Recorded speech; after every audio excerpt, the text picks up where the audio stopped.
Hi, welcome to It's Sexy When Men Cook. I'm Craig, and today we're going to be talking about spices.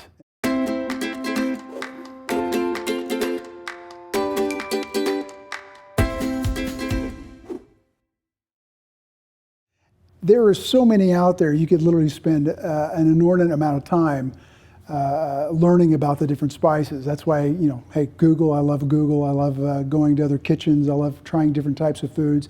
I've traveled all over the world, and one of the things I always have a constant ability to do is bring back whatever is local spice or herb there. Well, spices for sure, but herbs are getting a little more difficult. But there are different spices and seasonings that create different flavors, and today we're going to explore those just a little bit.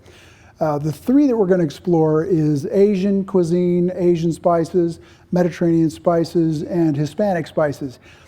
Most Americans, those are going to be the three types of food that they're going to typically have, and don't even realize that a lot of the spices that you use in these different types of national cuisines or regional cuisines cross over quite a bit.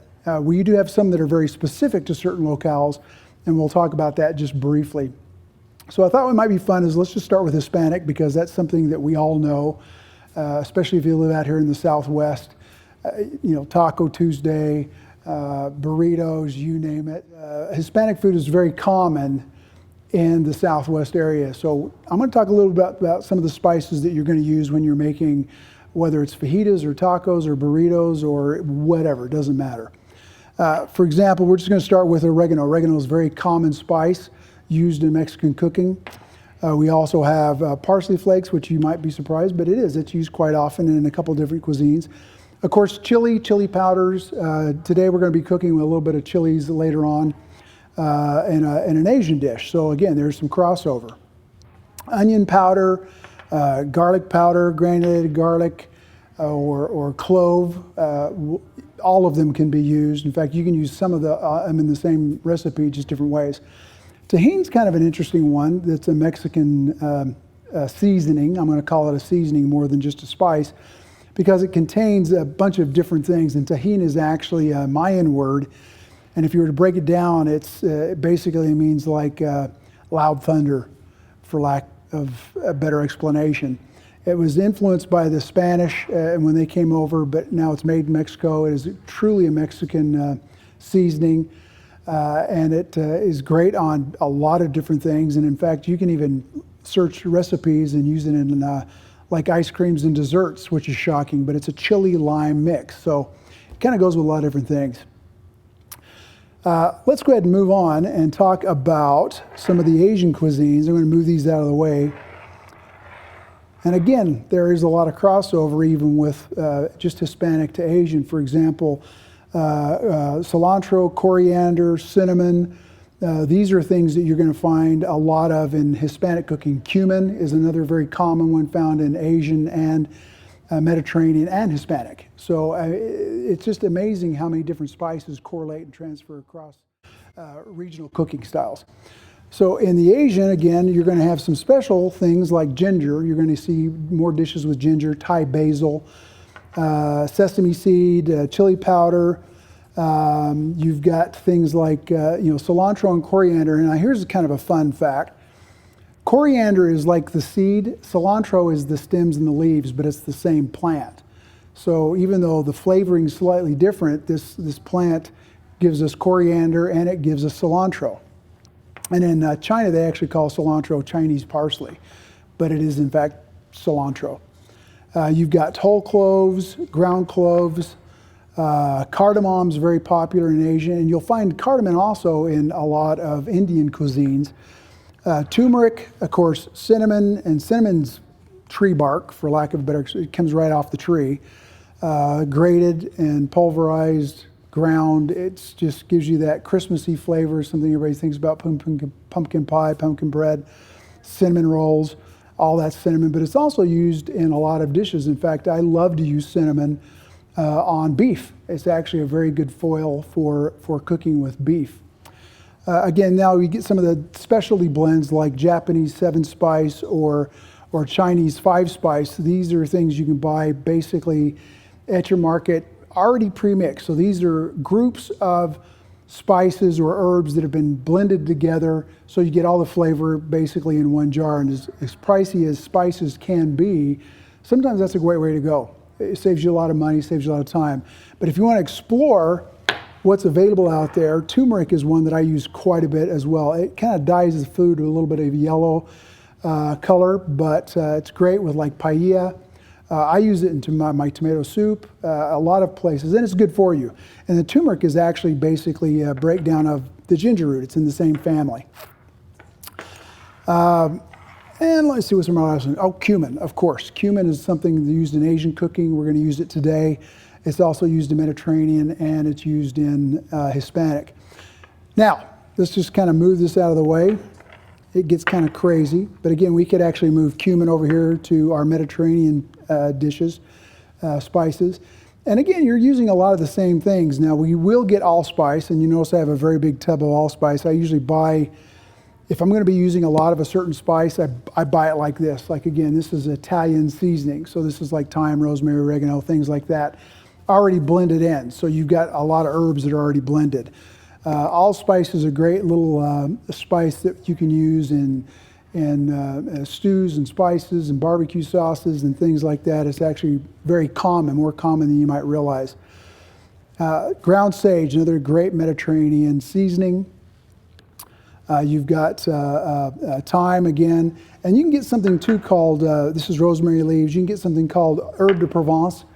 It's basically, well, you can look right on the side of it, it'll tell you, it's fennel, savory, thyme, rosemary, and lavender. Lavender, yeah, you can cook with lavender. But herbe de Provence is great for chicken, any kind of poultry, any kind of a lot of pork, beef, lamb, goat. We'll use a lot of herbe de Provence, and it's a lot of spices in one bottle. So if you don't want to buy fennel and savory at $3, $4, $5 a bottle, depending on where you're buying this stuff, you can buy one bottle of herbe de Provence, and that'll give you 4 or 5 or 6 different spices all in one. Another thing that I love to cook with, this is an herb, is saffron. And saffron is actually flower stems. It's the flower stems. Extremely expensive. This little bottle right here, this is Spanish saffron. I've got Spanish heritage in my family. And so have an affinity for Spanish saffron. It's my favorite. But there are Turkish and other type of saffrons. Iran's very famous for a lot of the saffron that comes out of that region. But it's a great spice. Too much makes food too bitter. It's a great herb. Too much makes your food bitter. Just the right amount will give a bit of a yellow coloring to the food. Again, paella, things like that, saffron's wonderful in. Let's see, again, paprika, smoked paprika. I really like the Spanish smoked paprika, again, kind of showing my flavor towards Spanish heritage. This is shawarma.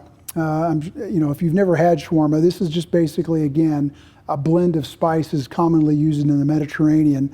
And this is where you can get your garlic, your salt, turmeric, paprika is all in one thing. If you don't want to buy a lot of these spices, you can buy these blends, which, again, are very helpful. Za'atar, this is a really cool Middle Eastern inspired spice mix. It's a seasoning. Za'atar, it's actually a citrus blend. You're going to get some sumac in there, which is a very common Mediterranean spice. You'll also get things like sesame seed and other spices, but it's kind of a citric-y blend, or aromatic, herbal. Very good. Again, a lot of spices in one jar, can do a lot of different things. If you don't want to go out and fill your spice rack full of a bunch of spices, you could actually fill it with a bunch of pre-mixed. Again, that's also really helpful too. If you ever want to do like barbecue rubs, things of that nature, you can buy these pre-mixes and save yourself a lot of time, a lot of money. Cooking shouldn't be terribly expensive. It should be something that you enjoy doing. And these spices, again, they're such crossover anymore. You've heard the word fusion or food fusion. This is what they're talking about. A lot of food crosses boundaries, gets mixed with Asian Mediterranean or Hispanic Eastern, Middle Eastern, or Indian / pretty much anything. And actually on my website, it is sexywhenmencook.com, I've got a list of some of the basic spices that you can get for your pantry.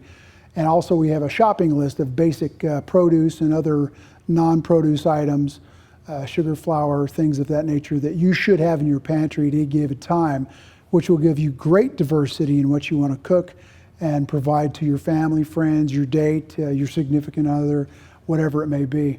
So just be aware that there's a lot of different spices. They add a lot of flavor.